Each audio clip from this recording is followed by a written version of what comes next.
4 নম্বর question হলো n এর মান কত হলে রুট n অমূলদ সংখ্যা হবে না, অমূলদ সংখ্যা হবে না। তা আমাদের এরকম সংখ্যা দিয়ে যদি আমরা যদি রুট দিয়ে চিন্তা করি তাহলে আমাদের দেখতে হবে কোনগুলি মূলদ সংখ্যা কোনগুলি অমূলদ সংখ্যা। রুট যদি বলি, রুট আমরা যেগুলি মৌলিক সংখ্যার যদি আমরা রুট দিই এগুলি সবগুলি অমূলদ সংখ্যা হবে। আমাদের একদম শর্টকাট মনে রাখো, যেগুলি মৌলিক সংখ্যা এগুলির মধ্যে রুট দিলে অমূলদ সংখ্যা হবে।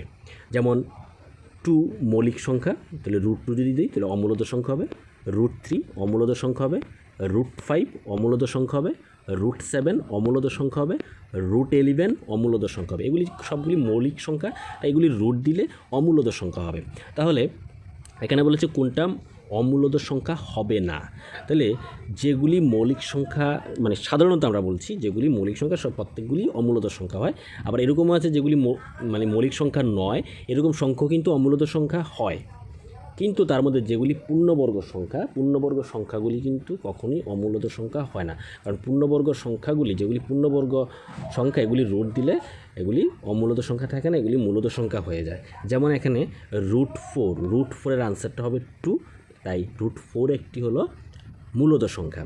যদি আমরা দেখি √9 ইকুয়াল টু 3, তাহলে √9 একটি মূলদ সংখ্যা।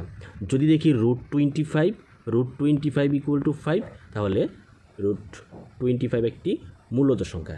একই রকমভাবে যদি √4 যেহেতু একটি মূলদ সংখ্যা এসেছে, তাহলে এখানে তারা বলেছে কোনটা অমূলদ সংখ্যা হবে না। অমূলদ সংখ্যা হবে না কোনটা? অমূলদ সংখ্যা হবে না এখানে n এর ভ্যালু যদি 4 হয় তাহলে সেটা অমূলদ সংখ্যা হবে না। তাহলে অপশানটা হয়ে যাবে আমাদের ডি নাম্বার অপশানটা হবে সঠিক আনসার। এখানে 4 যদি বসে n এর ভ্যালু যদি 4 হয় তাহলে সেটা অমূলদ সংখ্যা হবে না, সেটা হবে একটা মূলদ সংখ্যা। এ হলো আমাদের 4 নম্বর কোশ্চেন। আশা করি তোমরা বুঝতে পেরেছ। কমেন্টে অবশ্যই তোমরা জানাবে কীরকম তোমরা বুঝতে পারছো কিনা।